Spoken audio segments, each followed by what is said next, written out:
नमस्कार।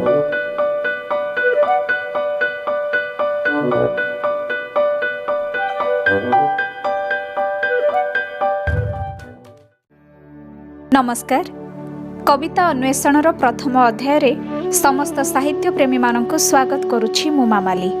आजिर अध्याय रही उत्कलमणि गोपबंधु दासଙ୍କ रचित कविता।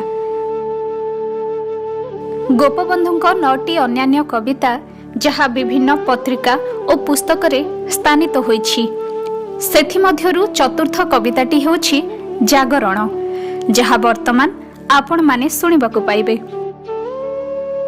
एही कविताटी 1914 मसीहा जनवरी और फेब्रुआरी मध्य ब्रजसुंदर दासଙ୍କ मुकुर पत्रिकार अष्टम वर्ष 10म एकादश जुग्म संख्यारे प्रथमे प्रकाशित होइथिला।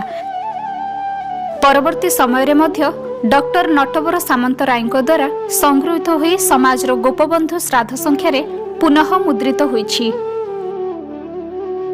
तेबे आसंत सुनिबा कविता जागरण।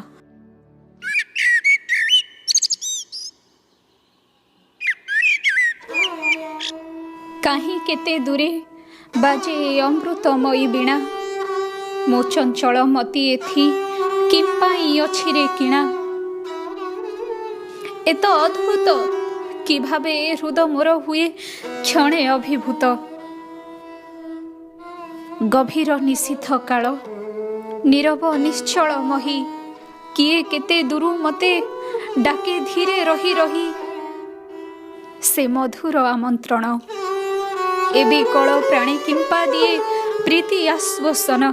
एबी कल प्राणी किंपा दिए प्रीति आश्वासन।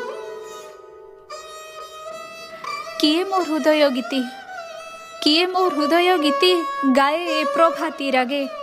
निराश जीवन मोर जागे नव अनुरागे।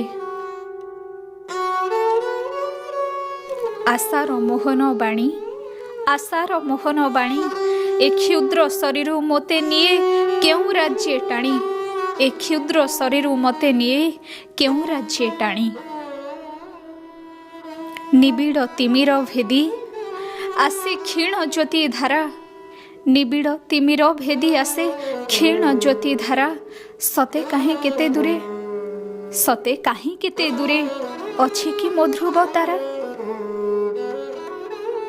मुकी देखई स्वप्न, स्वप्न नुहई एहा मधुमय जागरण। स्वप्न नुहई एहा मधुमय जागरण। जागिछि जगत एबे, जागिछि जगत एबे, नव आशा नव बळे। उई आसु अछि भानु पूर्व गगन तले। ए जे स्वर्ग आह्वान, ए जे स्वर्ग आह्वान, देव कार्य पितृ कार्य करिबाकु समापन, करिबाकु समापन, करिबाकु समापन।